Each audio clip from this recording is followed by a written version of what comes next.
오늘 저희가 청취자님과 함께 깊이 파고들 자료는요, 약 2000년 전에 쓰인 아주 개인적인 편지, 요한일서의 첫 장입니다. 이게 분량은 정말 짧은데, 와, 메시지는 정말 강렬하더라고요. 그렇죠. 작은 고추가 맵다는 말이 딱 어울리는 글이죠. 한 문장 한 문장 곱씹을수록 새로운 의미가 막 올라오는 텍스트거든요. 맞아요. 그래서 오늘 저희 목표는 이 짧지만 밀도 높은 글에 담긴 논리의 흐름을 한번 제대로 따라가 보는 겁니다. 저자가 대체 뭘 직접 보고 들었길래 이렇게 확신에 차 있는지, 그리고 빛과 어둠이라는 이 강력한 상징으로 뭘 말하고 싶었던 건지 그 속내를 한번 들여다보겠습니다. 자, 그럼 바로 시작해 볼까요? 첫 문장부터가 정말 압도적이에요. 1절을 보면 보통 안보부터 묻는 게 아니잖아요. 갑자기 태초부터 있는 생명의 말씀에 관하여는 우리가 들은 바요, 눈으로 본 바요, 자세히 보고 우리의 손으로 만진 바라. 이렇게 시작하니까요. 네, 거의 모든 감각에 다 동원하고 있어요. 시작부터 아주 비장하죠. 이건 내가 어디서 들은 얘기나 상상해서 쓰는 게 아니다. 이걸 그냥 온몸으로 외치는 것 같아요. 마치 법정 증인이 선서하고 증언을 시작하는 것처럼요. 내가 지금부터 하는 말은 전부 직접 겪은 사실입니다 하고 선포하고 들어가는 거죠. 그러네요. 근데 표현이 좀 독특해요. 진리의 말씀이나 하나님의 가르침 이럴 수도 있었을 텐데 왜 굳이 생명의 말씀이라고 했을까요? 생명이라는 단어가 들어가니까 훨씬 더 역동적인 느낌이 들거든요. 그거 아주 좋은 지적이세요. 생명이라는 단어를 선택한 데에는 아주 분명한 의도가 있습니다.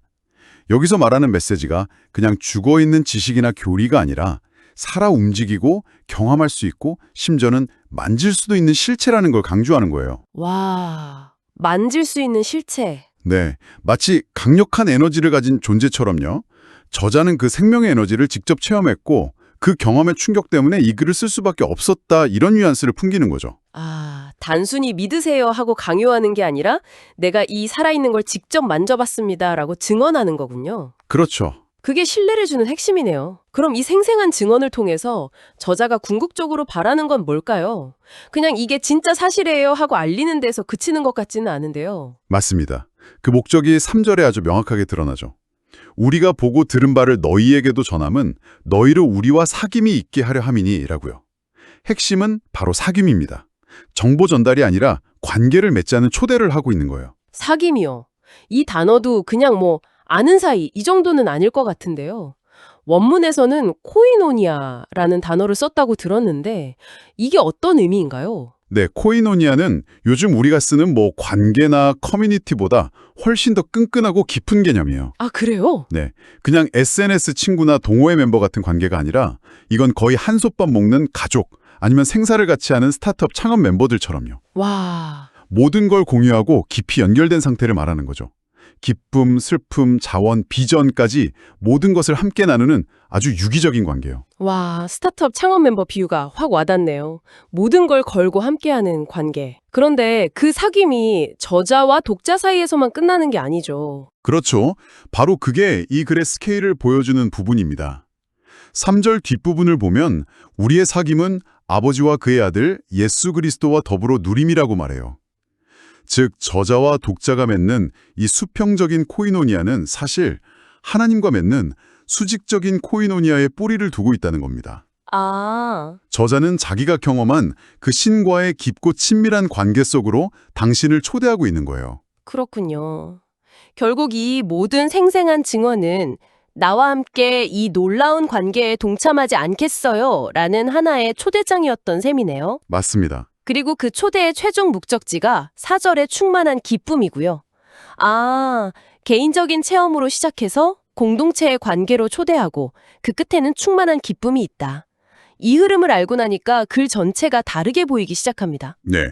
그리고 그 기쁨은 혼자서는 결코 충만해질 수 없고 바로 그 코이노니아 안에서 함께 나눌 때 비로소 완성된다는 의미까지 담고 있는 거죠. 하나님은 빛이다. 이건 그냥 시적인 비유가 아니라 거의 물리법칙처럼 절대적인 선언으로 들리네요. 타협의 여지가 전혀 없다는 거잖아요. 갑자기 분위기가 굉장히 선명해지는데요. 맞습니다. 5절의 이 선언이 앞으로 이어질 모든 논리의 대전제가 됩니다. 인류 역사에서 빛이 상징해온 걸 생각해보면 이건 엄청난 선언이에요. 빛은 진리, 순결함, 생명, 모든 것이 숨김없이 드러나는 상태를 의미하죠. 그렇죠. 반대로 어둠은 거짓, 죄, 무지, 숨겨진 것들을 상징하고요. 저자는 하나님을 빛과 비슷한 분이 아니라 빛 자체라고 그냥 정의해버립니다. 그에게는 어둠이 조금도 없으시니라. 이 표현도 정말 단호하고요. 빛이랑 어둠이 섞인 무슨 회색지대 같은 건 아예 없다는 뜻이잖아요. 정확합니다. 선과 악, 진리와 거짓이 공존할 수 없다는 아주 명확한 기준점을 제시하는 거예요. 그리고 이 절대적인 기준이 생겼기 때문에 이제 우리의 삶을 그 기준에 비춰볼 수 있게 되는 거죠. 아, 나는 지금 빛 가운데 있는가? 아니면 어둠 가운데 있는가? 이 질문이 자연스럽게 따라 나올 수밖에 없습니다. 그래서 바로 6절에서 만일 우리가 하나님과 사귐이 있다 하고 어둠 가운데 행하면 거짓말을 하고 진리를 행하지 아니함이거니와 이 말이 나오는 거군요. 그러니까 나는 빛이신 하나님과 코에노니아 관계에 있어 라고 말하면서 실제 삶은 어둠 속을 걷고 있다면 그건 그냥 모순이라는 거죠. 그렇죠. 여기서 저자는 신앙을 단순히 머릿속의 동의나 종교적인 언어 사용에 국한시키지 않아요. 빛 가운데 행한다는 건 단순히 도덕적으로 착하게 사는 걸 넘어서서요. 하나님과의 관계가 내 삶의 모든 영역, 그러니까 생각, 말, 행동, 관계 맺는 방식에서 구체적으로 드러나는 걸 의미합니다. 내 삶의 운영체제가 빛의 방식으로 돌아가야 한다는 강력한 요구죠. 알겠습니다. 하나님은 빛이다 라는 절대 기준이 있고 우린 그 빛 가운데 걸어야 한다. 그렇게 빛 가운데 행할 때 따라오는 결과가 7절에 두 가지로 나오네요. 우리가 서로 사귐이 있고 그리고 그 아들 예수의 피가 우리를 모든 죄에서 깨끗하게 하실 것이요. 네, 이 두 가지 약속의 순서가 아주 흥미롭습니다. 첫 번째 약속이 하나님과의 관계가 좋아진다가 아니라 우리끼리 서로 사귐이 있다는 거예요. 그러네요. 즉, 내가 빛 가운데 걸어가기 시작하면 나와 똑같이 빛 가운데 걸어가는 다른 사람들과 진짜 코이노니아가 가능해진다는 겁니다. 숨기고 속이는 게 없는 아주 투명한 관계가 형성되는 거죠. 진정한 공동체는 각자가 먼저 빛 가운데 살 때 가능하다 이런 의미군요. 그럼 두 번째 약속인 죄에서 깨끗하게 된다는 건 어떤 의미인가요? 이건 일회성 사건이 아니라 지속적인 과정을 말해요. 우리가 빛 가운데 머무르려고 노력하는 동안 계속해서 우리의 어두운 부분들이 드러나고 또 깨끗해지는 과정이 반복된다는 거죠.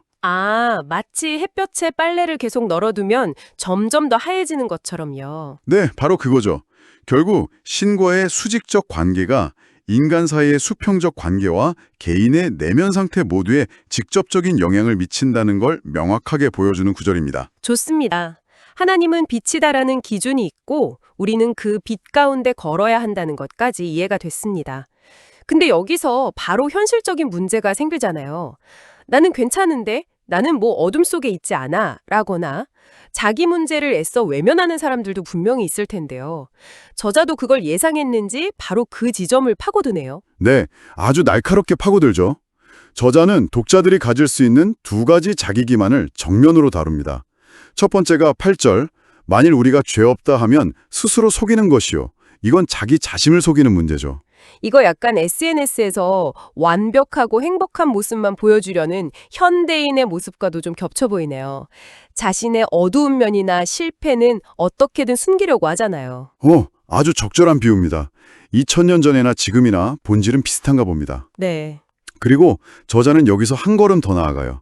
10절을 보면 만일 우리가 범죄하지 아니하였다 하면 하나님을 거짓말하는 자로 만드는 것이니 라고 말합니다. 이건 자기 기만을 넘어서서 하나님에 대한 문제로까지 비화됩니다. 하나님을 거짓말쟁이로 만든다니 정말 강한 표현이에요. 왜 이렇게까지 강하게 이야기하는 걸까요? 생각해보면 논리적으로 당연한 귀결이에요. 하나님은 모든 것을 드러내는 빛이시다라고 앞에서 선언했잖아요. 네, 그랬죠. 그런데 그런 빛이신 하나님 앞에 서서 저는 아무 흠이 없습니다. 저에겐 드러날 어두움이 없습니다. 라고 주장하는 건 결국 당신이 빛이 아니거나 당신의 빛이 제대로 작동하지 않네요. 라고 말하는 것과 같기 때문입니다. 하나님의 본질 자체를 부정하는 행위가 되는 거죠. 그래서 저자는 나는 괜찮다는 식의 영적인 위선을 결코 허용하지 않겠다는 단호한 태도를 보이는 겁니다. 알겠습니다. 자기 자신에 대한 정직함, 내 안의 어두운 부분을 인정하는 것이 모든 관계의 가장 기본적인 출발점이다. 이 말이군요. 듣다 보니 좀 무겁게 느껴지기도 하는데요. 저자가 독자들을 이렇게 구석으로 몰아붙이기만 하는 건 아니겠죠? 물론입니다. 이 엄중한 지적은 절망에 빠뜨리기 위한 게 아니라 유일한 해결책으로 가기 위한 필수 과정이에요. 8절과 10절이 문제 진단이라면 그 사이에 낀 9절이 바로 처방전입니다. 아, 그리고 이 9절이 이 단락 전체의 희망이라고 할 수 있죠. 만일 우리가 우리 죄를 자백하면 그는 미쁘시고 의로우사 우리 죄를 사하시며 우리를 모든 불의에서 깨끗하게 하실 것이요. 이 구절이군요. 여기서 자백한다는 건 그냥 제가 잘못했습니다 라고 말하는 것 이상의 의미가 있을 것 같아요. 네, 맞아요. 여기서 자백의 원어적 의미는 같은 말을 하다, 즉 동의하다라는 뜻에 더 가까워요. 동의하다요? 네.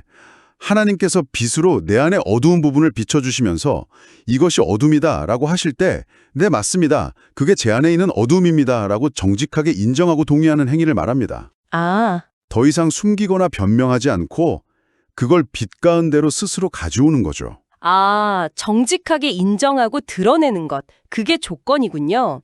그러면 약속된 결과는 용서와 깨끗함이고요. 여기서 정말 중요한 포인트가 하나 더 있습니다. 우리가 용서받고 깨끗해지는 근거가 우리의 반성이나 노력에 깊이 있지 않다는 거예요. 그럼요. 구절을 자세히 보면 하나님이 우리를 용서하시는 이유가 그가 미쁘시고 의로우시기 때문이라고 되어 있어요. 미쁘시다는 건 신실하다, 약속을 반드시 지킨다는 뜻이고 의로우시다는 건 옳고 공정하다는 뜻이죠. 그러니까 우리가 자백하기만 하면 하나님은 당신의 그 신실하고 의로운 성품 때문에 우리를 용서하고 깨끗하게 하실 수밖에 없다는 논리군요.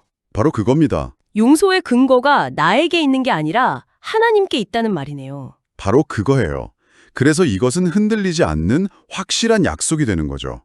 정직한 고백을 통해 막혔던 관계를 다시 회복할 수 있는 길이 언제나 누구에게나 열려 있다는 것을 분명하게 보여주는 아주 중요한 구절입니다. 그렇군요.